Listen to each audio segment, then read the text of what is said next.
you can only watch it for the first time once. It'll be interesting to see what we catch and what we don't. Did you ever play the video game Mass Effect? This is where Babylon 5 is becoming Babylon 5. That was great. I love that. 100% completely accurate, definitive ranking of Babylon 5. I love it so much. We're officially into it, Jeff. The year is 2025. The name of the podcast, Babylon 5, for the second time. Welcome to Babylon 5 for the second time. My name is Brent Allen. And I'm Jeff Akin. Brent and I used to be Star Trek podcasters, but then we watched Babylon 5 for the first time, and everything changed. Now, we're watching this incredible series for the second time, paying attention to all the things we didn't even know about the first time around. And you know what? We are still watching this, searching out those sci-fi messages. We found a bunch the first time. We're looking for some new ones.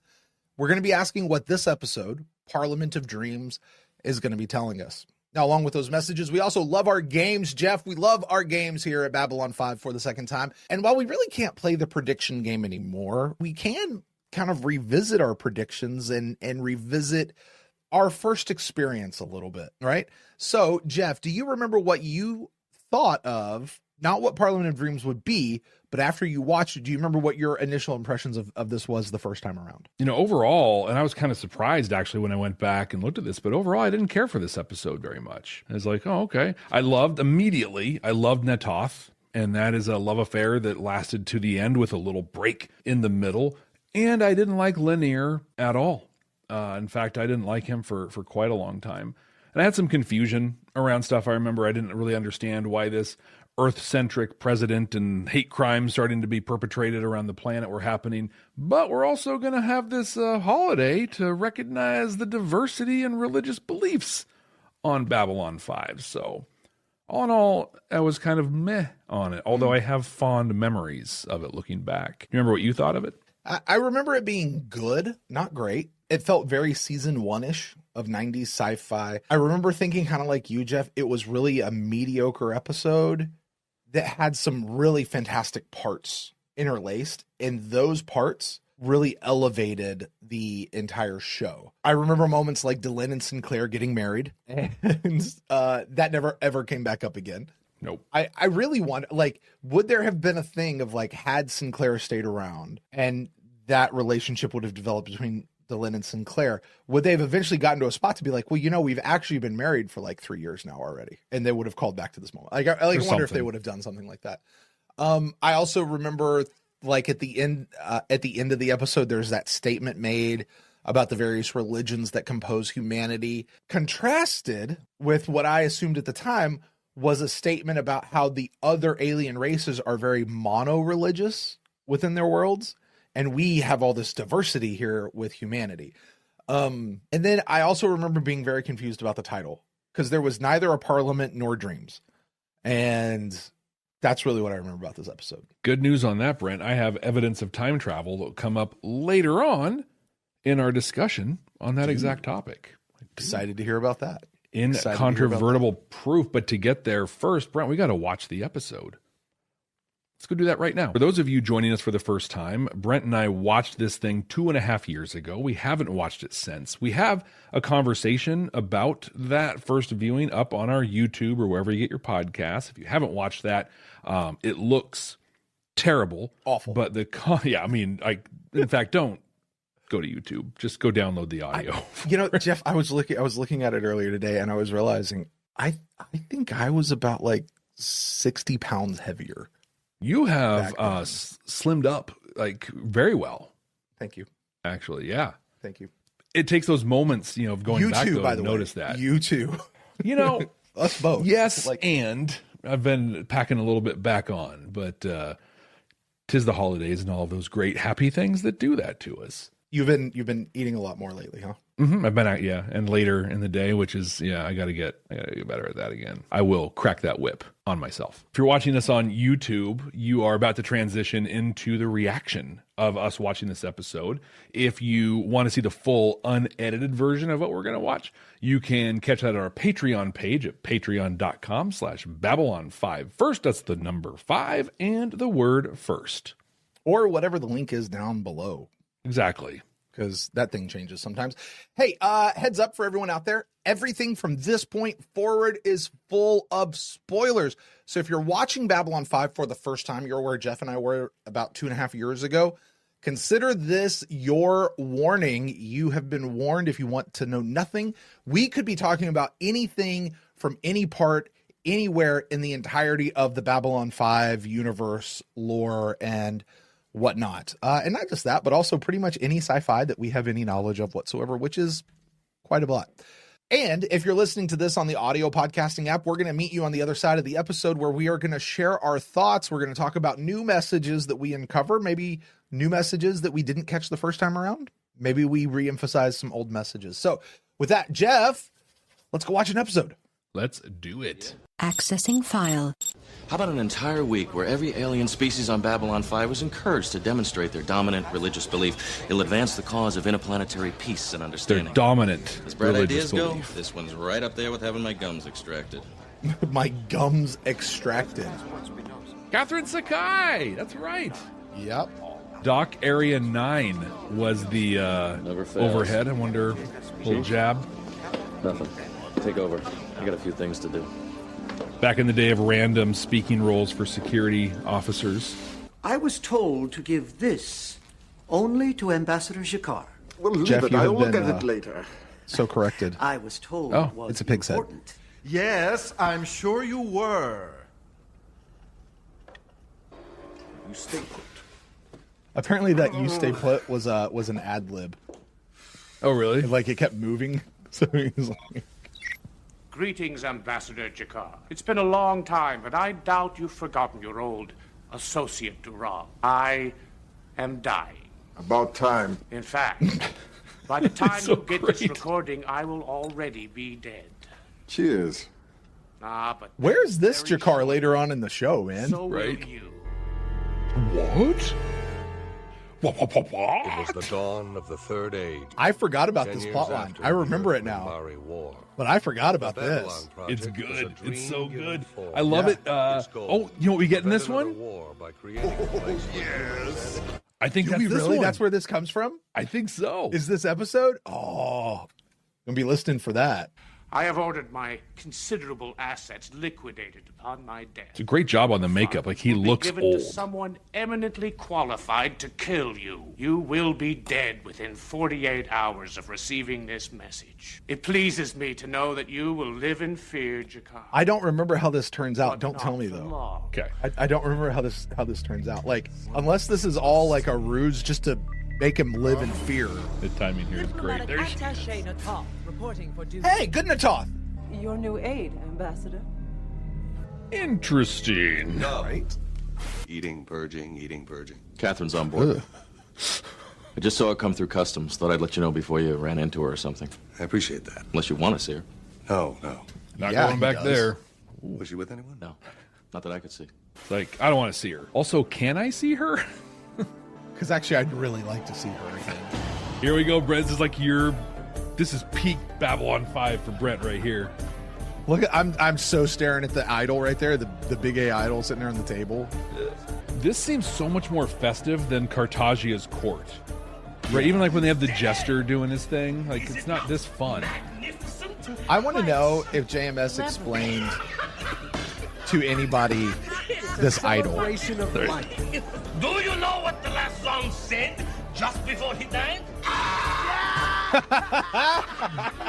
Veers into it too. He's like, ah! Can I kill him now? Let me get back to you. You sure you don't want to see her? Absolutely. You know, there's a piece of me that I think wouldn't mind being a Centauri. What happened to that toast? Commander! Loosen up! You're supposed to enjoy yourself! Peter Jurasik is living his best life Can't right express here. how much I'm enjoying this. London. Where is she? Business area, blue 3. I love how much fun he's having. This is great. Here we go. Here we go. Svendsen, god of Lee, goddess of passion. He's kissing her ass. And have I ever told you that you are very cute for a Mimbare? Dude, Claudia is losing it back there. You are cute too, in an annoying sort of way. Everybody's cute. Everybody's cute. Everybody's cute. Please get that clip. Everybody. Stunning. And purple, I'm stunning. Please get those two clips, Jeff. Please, let's get those as sound drops. He's passed out. That too. How can you be sure there is an assassin on board? What if he only told you this to frighten you? Unlikely. She's like, You I am said sick and anything's twisted. possible. I thought If of he it. wanted the best, he would have gone to the Assassin's Guild to get a killer. It is a tradition with the Thentamakor to leave a black flower near his victim as a warning so they can get their affairs in order. Have you received a death blossom? Oh, my.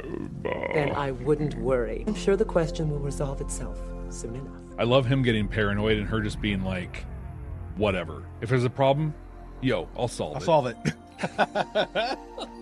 Oh, it's the chess piece. Yes, yes. It's the chess piece. Yeah.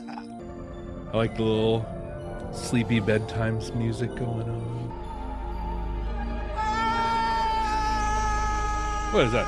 Horse's head? You have no idea how that got into my bed? Don't know how a lot of things get into your bed, Ambassador. Speculate on how anything gets into your bed. A reputed fascination with Earth women, for instance. Her headpiece looks Finding him weird. will be your first test. In the chat, Meanwhile, I will arrange for a little protection. someone said it's actually I thought you were going to Kodak's tell the Earthers about headpiece. I'm not. Oh, is it? Didn't have time to make a new one. Oh, that's It, from like Delenn. it is. Like it's very misshapen. Yeah. You know. Young, wet behind the ears, Lanier. We finally get Lanier. I thought we had Lanier from episode 2. I've been expecting you. For 3 episodes, apparently, according to Brent. You can look up Yeah. Lanier of the Third Fane of Chudomo. This is great. It is forbidden. I cannot have an aide who will not look up. You will be forever walking into things. Okay, Ducat. Please. Jeff, all right. I want to clarify this. Sarah, over in our council chambers, drops into the chat. It's good symmetry that she said to him what Ducat said to her. What are we talking about? I feel like I just missed something. What is this? Yeah, so Ducat before, so she became, right, she became Ducat's aide. Right. Early on when he was leading the Great Council, and then he kind of mentored her all the way up. That exact same scene happened where she wouldn't make eye contact with him, and he was like, look up. I can't have an aide who won't look at me. And she's like, it's not right. And you'll be walking into stuff, like word for word. It was the exact same scene. I'm going to send it back because I want to hear that. I remember Ducat saying that to Delenn. Now that you say that, I do remember that. So. Oh, smoky alien sector. You wish protection. Yes. How will this guy do? Empire, soldiers, guns. And That's you come painful in to my the ears. grass. I need a bodyguard, someone who isn't from my own world. Oh, yes. That's great.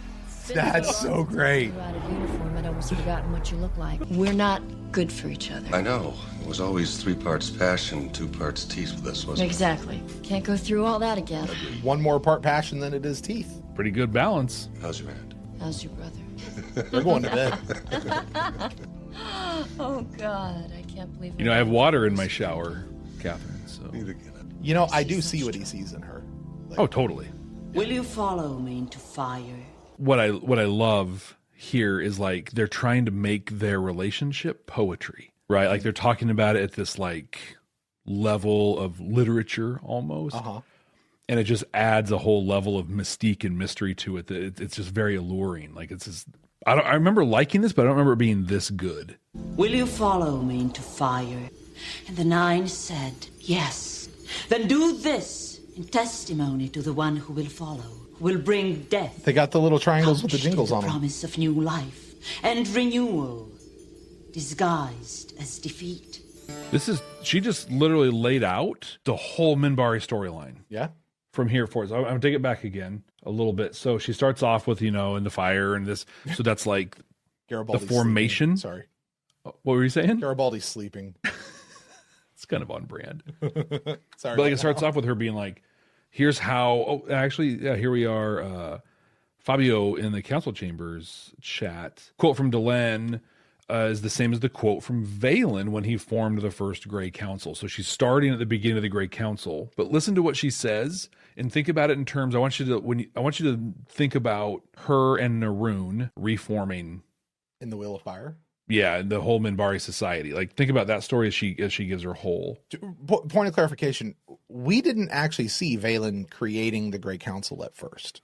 No. Yeah, because all we ever saw of Valen was Sinclair standing there in very weird makeup that was like, "Hi, my name's Valen. These are my Koshas that I brought with me." Right. Okay, so just let's rewatch this through that lens. Into darkness, into death. And the 9 said, yes. Then do this. Follow me testimony to the one who. I'm sorry. The follow me into darkness and into death. Wasn't that the line that Ducat asked Delenn when he inaugurated her into the Grey Council? I think so. Like, my guess is like, well, Fabio's saying it's what Valen said when he formed it, but I think that's probably the oath now to become Setai. Yep. Disguised as defeat. That Wheel of Fire right there. She's the culmination of the prophecy. Yeah. Taste of it. Of it or it? That's two different things I'm going to do. Oh, that is way too sensual of her to do that. And so it begins. She just started the 5th season. What in the world are you doing here? You were supposed to meet me at the Minbari ceremony. Well, Uh-oh. Oh, no. That'd be great if that's what he said. Let me see if I've got this straight. Let me know when you're finished. I want a full report. Yes, sir. Just think Just about let me say, how... Ambassador, from the bottom of my heart, Here we go. hot pink is definitely your color. Just think how in 3 years, that guy is going to be the only person that cares that no one knows where Garibaldi is. Right. What the heck happened to Mr. Garibaldi? I don't understand. She's just the a last planet mind, that you surveyed for us traitor, whatever. turned up a thing. substantial amount of Quantium-40. Yes, First and mention. under the terms of the contract, you are entitled to a piece of the profit.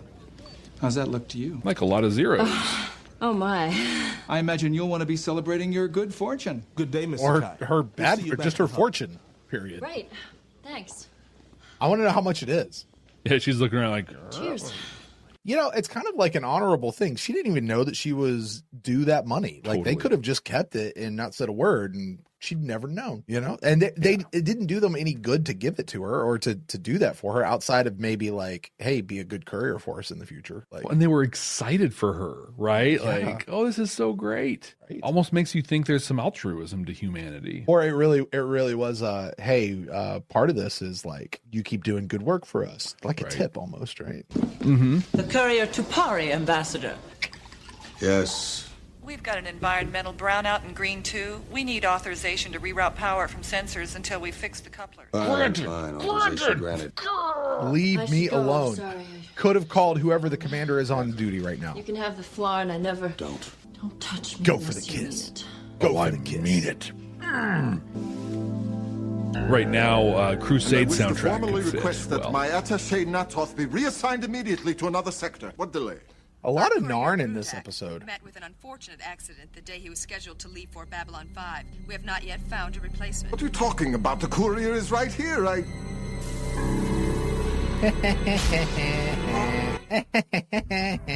That's how he looked at me. Like Jigsaw almost. Right?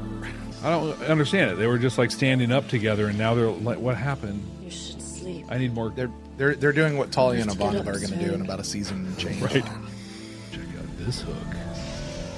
I remember glasses. Yeah. Oh, paint stick. Paint giver. That will make this far more This entertaining. is like intersections in real time kind of. Right? This is fantastic for intersections in real time. And Just they will kill you. he's cool and calm, just doing What his do you job. want? My orders are quite specific. He's got You glasses are to know No that ears. don't even come to his ears, and he doesn't have ear lobes to like hook them around. Like, Stand by. We'll be right back. Are you ready to take your Babylon 5 for the first time experience to the next level? With our exclusive Patreon, you'll get access to all kinds of cool stuff that you can only find there. Our recording notes, unedited reaction videos, an exclusive Discord community. And you can even be listed as a producer of the show. Plus, we even offer exclusive meet and greets and hangouts. You won't find this kind of experience anywhere else. Get all these amazing benefits, plus the opportunity to interact with other fans from around the world. It's being part of a huge community where everyone shares the same appreciation for Babylon 5. Subscribe at patreon.com/Babylon5First. That's the number 5 and the word first to get access to these incredible benefits. That's patreon.com/Babylon5First. We can't wait to see you there.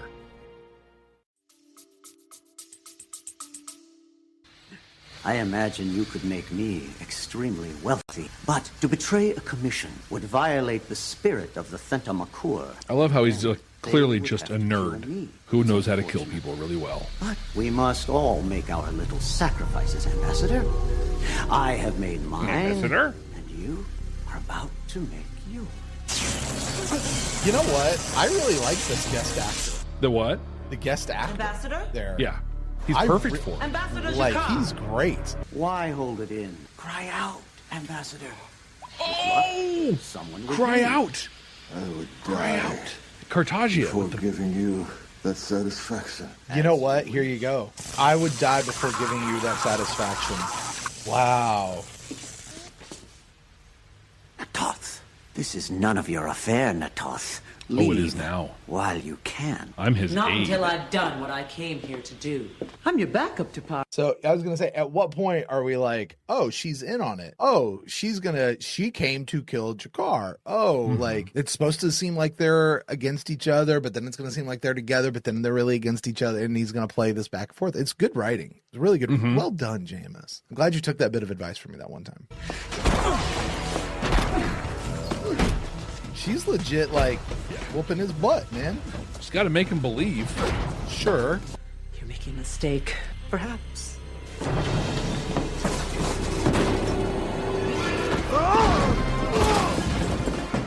Had a real close camera angles there. That hurt. Ambassador, it was the only way to disable the pain givers. What are you going to do with Tupari? I'm gonna. Oh, yes. Well, you're finally awake. But to make up for it, I went ahead and deposited a substantial amount of money to your personal account back home. No, the Thentamakur. They'll think I betrayed my commission, sold out our principles. They will kill me. Yes, they will, won't they? Actually, they should be here in about 1 hour. It would be even more unfortunate if they were to find you here when they arrive. She's so excited. I love Happily, it. I'm safe because the commission was yours alone. That's your flight. I suggest you board quickly. With luck, they may never find you. But if they do, you will know pain. And you will know fear. And then you will die. Have a pleasant flight. God, they're perfect. Right? Somebody got married the other day. Maybe that's why Jakar is smiling. Funny. I didn't think Londo was his type. Ironically, he totally is. I will say the chemistry between these two is real. off the charts. Jeff. Yeah. You think we'll get it right this time? I don't know. But I'll sure have a good time trying. I guess we take to understand that was Catherine shit. I know. He said it'd be just a few more minutes. It's like they're Mr. only Harris, demonstrating he's the an various belief systems Father Crisanti, a Roman Catholic. to Mr. Hayakawa, a Zen Buddhist. Mr. Rashid, each other. a Muslim. Mr. Rosenthal, an Orthodox Jew, running elk of the Aglala Sioux faith. That's interesting. You had a Muslim and an Orthodox Jew standing right next to each other. Yeah, which is great. Varro tribe. I understand there were like 160 people lined up. So I did read something in the Lurker's Guide about this moment right here. Yeah. That I would normally save it till later, but it's so strong. Regarding Sinclair remembering all the names of these folks, I'm quoting here. It says, we used many of the real names of the people that were just standing there in line, many of whom did belong to the religion that they had come to represent. They went down this line of, he says, 250 people and went over their names twice with O'Hare. That's it. After that, he got each name right every time. Amazingly quick memorization. Wow. But those were their real names as he went down the line. Interesting, right? That is impressive. All right, Brent, we just finished watching Parliament of Dreams for the second time. What is top of mind for you, my friend? You know, this episode is better than I remember it. Agreed. I had way more fun watching this episode this time around than I remember having the very first time I watched this. Totally. I'm going to attribute some of that to the quality of the episode. The episode was really funny. I found myself laughing a lot through this episode. A lot, yeah. I think also the company is a big reason why I enjoyed this episode better, because last time I watched it by myself. Right, makes a difference. I do think the company was there. But you know, when you're in these early episodes in your world building, here's the thing. We know what happens with Catherine and Sinclair. And so we love this moment. Mm-hmm. We know what happens with Lanier, even at the end when we hated that part, but we know his whole journey. And we love seeing early Lanier here. We know what happens with Londo and Jakar and those guys, and watching them in these elements. Just this is an episode as a veteran viewer of the series. Mm-hmm. Wraps everything in nostalgia. You know what I mean? Like it just feels good coming back to this episode, because I think of all of these various elements that we had, and even watching Claudia crack up in the background, and like just these little pieces all the way through, man. A lot more fun than I remember. A lot more fun. This episode is elevated for me watching it a second time around. I think this episode elevated for both of us as we watched the series, because we were able to kind of think back to it in a couple of ways. I mean, nothing profound, you know, no profound seeds were planted here or anything like that, but just at a high level, as time went on, we remembered it more fondly. Coming into this, there's nothing to not like about this episode. Mm-hmm. This won an Emmy for makeup design, and it's obvious. Like the costuming and stuff, and the makeup looked fantastic. The writing was brilliant. The chemistry, not just between Sinclair and Sakai, was amazing, but Jakar and Natoth. Like, I mean, the character development that happened in this episode is incredible. But what I love too are the things that, watching it through the lens of knowing what happens. Those little lines, right? I didn't think Londo was Jakar's type. Well, turns out they're literally going to end their lives together. They're going to spend all that time. Londo with in purple, I'm stunning. Turns out in black, you're kind of a jerk. Mm-hmm. The assassin, right, telling Jakar to cry out, and then him saying that he would die before giving him that satisfaction. We see that here in villain Jakar. And we kind of like, oh, look, I think it's part of why we might not have liked it as much the first time, as Jakar was still just the clearly evil reptile. Well, I mean, I'll go back to the idea. There's so much foreshadowing in this episode. You don't understand foreshadowing when you're on your first trip through. Exactly. You just don't. Like, good luck picking out what, I mean, sometimes you can look at that and go, that's foreshadowing right there. But good foreshadowing, you can't do that to. The one thing you can say, and this is foreshadowing, is the mention of Quantium 40. And we called that out the first time we watched it. Oh, that's going to be something. It's very valuable, and they made a point of calling it out. Nothing else in here seemed to, like, you know, stand out as anything. And Quantium 40 becomes? Jump gates. That's how they make jump gates. Did not remember that, but okay. Oh, yeah. It does. Like, it's a big deal. It's a big deal, like early on, just because it's so rare and such a thing, and then it becomes less of a. They call it Q40 eventually. Slide for it. Do they now? Q40. They do. Got it. Yeah. All right. Do they ever bind it with somebody's skeleton and make it impenetrable? Like Quantium 40 claws. Make that person just be able to blip around the universe like Nightcrawler. Here's a cool note from our friend Nia, quoting JMS. I don't know if this is in Lurker's Guide or if this is somewhere else. The biggest change in the show came once we began writing scripts after they began shooting the episodes again. They could see the actors and find their fingerprints and stuff like that. And this episode is the first one that they wrote after they started filming. The other ones that we've seen so far were all written, I guess, in that year interlude between The Gathering and when they started reshooting, right? Mm-hmm. So this is the first one once the actors were back on set and you could see how they were doing. I think this is why this feels so much more in line with the characters that we know and love. Yeah. in that area. That's a cool insight. It was sad to me watching this, how much time they spend developing Sinclair and Catherine Sakai, knowing what comes, and through no fault of, anyone or whatever, but it's just like, and I feel like we talked about this even when it happened, but it's like, I wanted to see that relationship play out. But you know what, though? I think there's a piece where in your head, it's almost like Crusade, like you can see where it's going and you can appreciate that. And you're just sad that it gets cut short. We talk about foreshadowing, and we're going to come in a couple weeks to an episode called By Any Means Necessary. Yep. And in that episode is the first time we see religious G'Kar. And you and I, we'll talk about it a lot more when we get there, but we're like, this is BS. Like, this is him totally posturing as the whatever. There's a part of me that asks, knowing that part of G'Kar now, here we are talking about the dominant religions. Where was he for all of this? We didn't get the Narn one. Did we? But it makes sense why we did. That's why they had the whole assassin storyline. Let's occupy G'Kar over here with the assassin thing so we can save that religious piece for the By Any Means Necessary storyline when he's going after the flower and stuff like that. I don't think you needed to save it for them, though. Well, I don't think you don't. needed to, Yeah. but it's still like, yeah. I still feel like that piece of his character was a piece. And JMS, if you're watching this, please tell me I'm wrong. It still feels to me like that was a change in the character as they continued to develop the character as they went on. And that even that stuff that we know that G'Kar goes on to become, that maybe that was not necessarily in the original character Bible of his particular arc. We know he goes from bad to good, and they did that on purpose.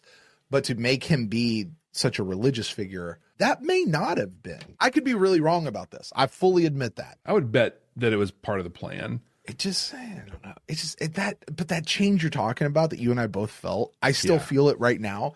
And it just feels so. It was drastic. Here he is, by Jaquan.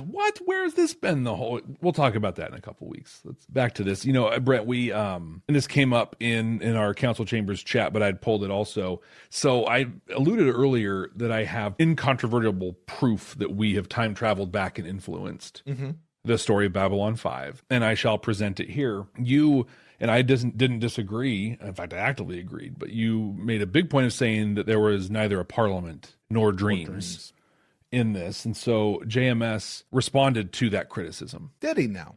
He did. Okay. And he said that a parliament is a gathering of officials, representatives, which matches the story in terms of representatives of different places and beliefs. And the dreams are the belief systems themselves. So he wouldn't have said that unless he knew that you had called him out on this is neither a parliament nor a dream. So there you go, naysayers. There you go. There you go. Because we know nobody questioned it between then and you and me first bringing that up a couple years ago. They're all just like, this is a great episode. I mean, why would we question anything? Well, also, that was a time where we really didn't know the titles of episodes very well. No, we weren't doing that, Although now we're going to get in the chat, everybody's going to be like, I knew the title of every episode as it aired when it very first aired on P10. Really now? And maybe you did, but still, come on. Another thing I pulled out of the Lurker's Guide that I thought was great. It says the atheist was not only first in line, he was also the best dressed and smartest looking in the line as well. Oh, sure. Yeah. And it goes on to say, though, he says, our dominant belief is that all beliefs are respected. So I think we read it the first time as like, it's just calling out our diversity. It's this. No, what it's calling out is our respect and our inclusion for everyone. Yeah. So I remember, and I said this earlier, my thought was that where it was portraying all these other worlds as mono-religious, and it showed the diversity of humanity. And again, a part of that, we're better together. There's strength in our diversity. Our diversity is what makes us, human. What's what makes us good. That's not necessarily what we got here. Because what we heard from so much was the dominant religion, right? Not the only religion, but the dominant religion. Well, okay, what is the dominant religion here on Earth right now? Okay. I don't know. What separates the number one from the number two religion as far as numbers go? Like if you're looking at pure dominance, as far as numbers and spread go, it's probably not a lot. Not much. Yeah. We don't, but so again, to say that what these other religions or what these other races are representing as a dominant religion still comes across, still you can intimate, you can interpret that as saying, well, it may not be the only religion on the world. This is the dominant one. This is the one that pretty much everybody kind of goes with. Not 50.1%, but this is the big one, right? Whereas with humanity, really, it's a lot of different religions, and there really isn't that much space that separates them all, you know? But I like what you just said there, Jeff. The dominant belief on Earth is that all beliefs can be respected. I like that. Yeah, that's a JMS thing. I can't take credit for that. Yeah, I like that. I like that. So according to the internet, Christianity is the most followed religion with about 2 billion believers. Okay. Islam follows behind at 1.8 billion.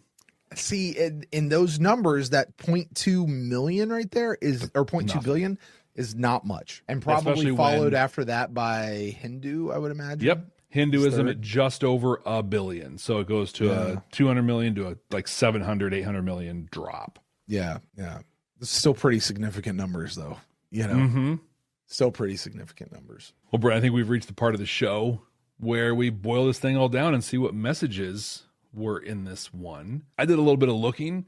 Ron from our council chambers did, and there were some other people who started it. He picked up the mantle and continued the work, but they were tracking our ratings for the various episodes. Yeah, and so I decided it might be fun to kind of look that up.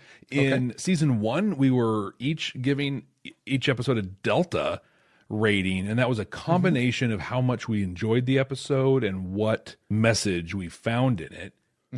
Well, and to be fair, I do think that what we were saying back then is how Star Trek the message was. Yeah, I think what we meant was just how sci-fi is, like how sci-fi is that message. But that was also you and me still very, very steeped as Star Trek podcasters. Yeah, I was going to say, I don't think we meant, I mean, we meant sci-fi, but I don't think we meant sci-fi at that time. I think we were saying the Star Trek thing. What we now understand is, not even now, here's the thing. We've always said, and I still believe that Star Trek doesn't own the market on messaging in sci-fi. Right. But they certainly have led the way for many, many, many years of using sci-fi as an allegory, specifically sci-fi. Right. So you kind of elevate those two side by side, but I think also in our wisdom, we later were like, yeah, it's not fair just to call it Star Trek because it's not them only. It's one of my favorite things in the story of Babylon 5 for the first time is the progression from deltas to white stars is like that. I think that is the central, that's the central tracking mechanism of yours and my journey through Babylon 5 is the progression from deltas all the way to white stars. I want to say there's a ton of intentionality behind that, but there was not. Just literally as we were getting ready to do the next season, we were like, hey, should we change this thing? Yeah, we should change this thing. But for Parliament of Dreams, I gave this episode out of 5, 2 deltas. Okay. You, Brent, gave it half a delta. Wow. I must have not liked this episode as much as I thought I did. Yeah, I don't think you did. I said I remember feeling very mediocre about it with some elements that lifted it. Interesting. Okay. Neither one of us really pulled a lot of messages outside of humans are super diverse and we're showing it off. Yeah. Did you find anything else in this one? Any other messages on the second watch? Not really. I mean, I don't, maybe I was just laughing so much in this episode. I will say one thing I did pull, right? Catherine Sakai comes in, and one thing that stood out to me more than anything else I've thought about in this rewatch is how strong of a character Catherine Sakai is. She is her own person. By the way, also another ripoff from Deep Space Nine. Cassidy Yates and Catherine Sakai, pretty much the same character. Yeah, again, she didn't show up to like the 4th season though, so. I know. Well, that's what I mean. Like, that's where Star Trek's ripping them off. But anyway, Catherine Sakai, super, super strong female character. Ivanova, super strong female character. Talia is a female character. Takashima, for the one piece that we got her for, super strong female character. Dorina, super strong female character. Lots of very strong female characters throughout the course of the show, right? But I remember going back to Becoming Superman and the story, and I don't know why I'm fixated on this. I think because I see this now as a theme in his work. His story about Janine Melnitz from The Real Ghostbusters when he was doing that. And he wanted Janine to really become a very strong character. And he made her this very strong, and then she got spayed. I think neutered would be the word I would say in general, but she got spayed. She got whatever. And she had to put on the dress and go back to all of that. And JMS just was not happy with it at all. Yeah. You know, and I really like, this is a thing that is, it's so, and Natoth comes in as a super strong character as well. Like, this is a thing that is a JMS hallmark, super strong female characters as they come in. I like that. I love that, especially back in the 80s and 90s. Yeah. At this time, 94, like this is important stuff.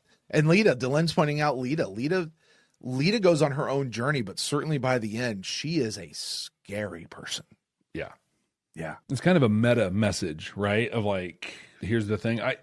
When you were saying that, I think I have one also, because I didn't have anything coming into this, but this was a fun episode because the people in the episode were having fun. Yeah. Like that scene with the Centauri thing, like, you know, Ivanova cracking up and Londo going nuts and throwing stuff at Sinclair. They were having a blast. They threw the bread at Sinclair's head. Everybody's cute. And just, I mean, so, and even Jakar, right? Like he got this assassin coming after him and he's dropping. Oh, yes. Look at when he does it. Like every Natoth, every single person had a blast putting this together. You and I recently watched an episode of Stargate and we had that same impression. Like everybody was having fun in the writer's room. They were just being ridiculous and throwing some stuff out. And it's like, this episode and it all is worked. Great. It all perfectly. Worked. Yeah. We were in it because they were in it. And so like the meta message I'm pulling out of this one is like, if you're going to do a thing, do the thing. Like get in it and have a good time. Yeah. Hopefully that's picked up from our viewers in our show because we have a whole lot of fun on this show, Jeff. We do. We really do. We have a lot of fun. Let's see if we have fun with this one. This is one of our favorite parts of the shows that we put together. It's when we create the 100% completely accurate definitive rating of the Babylon 5 seasons. We're doing season 1. Obviously here we have our top 5 or top 4. We're going to be rounding out our top 5 this week. In 4th place, we have Soul Hunter. 3 is Infection. Number 2, Midnight on the Firing Line. And in the top spot, Born to the Purple. Brent, it falls on to you, my friend. Where is Parliament of Dreams going to land on this one? Well, I have a question, Jeff. Okay. I've got a pretty good idea where I'm going to land this right now. Do you happen to have at your fingertips our original season 1 ranking from Babylon 5 for the first time? I do not, but I can get to it relatively quickly. Okay. You want to know where Parliament of Dreams landed? I want to know. I also want to know where Born to the Purple, Midnight on the Firing Line landed as well. Okay. Because our top 4 right now are Born to the Purple, Midnight on the Firing Line, Infection, and Soul Hunter. This will be above Infection and Soul Hunter for the record. I'm just curious where these 3 landed in conjunction to each other. So we included The Gathering in this ranking. So we have 23 episodes. Okay. Soul Hunter was 23. Okay. Infection was 22. Okay. Midnight on the Firing Line was 16. Okay. Born to the Purple, 15. Okay. Parliament of Dreams, 13. So really, Parliament of Dreams, Born to the Purple, Midnight on the Firing Line, Infection, Soul Hunter. Yeah. Is was our top 5 from here. Well, Jeff, I have to tell you, we are going to keep that same order. This is our new number 1 episode of the season. Yeah. This is our new number 1 episode. This one, and we're going to be in that order. That's where this is going to land definitively. It just says we were right the first time around. Exactly. because why? It's definitive. We're definitive. We're accurate. We're 100% correct. We're proving it out with this second viewing, right? Like it's all good. Well, cool. New number 1. Oh, yes. And that's going to wrap us up for Parliament of Dreams. Next week, Brent, we're going to watch Mind War for the second time. Do you remember what you predicted Mind War was going to be about? I do. In fact, this one was real easy. I said that if Mind War was not about Psycor and the telepaths, I was going to be done with this show. Because it had to be about those 2 things. One of those 2 things. And I agree with you for my prediction. I'm like, yes, it has to be. And if it's anything else, then it's dumb.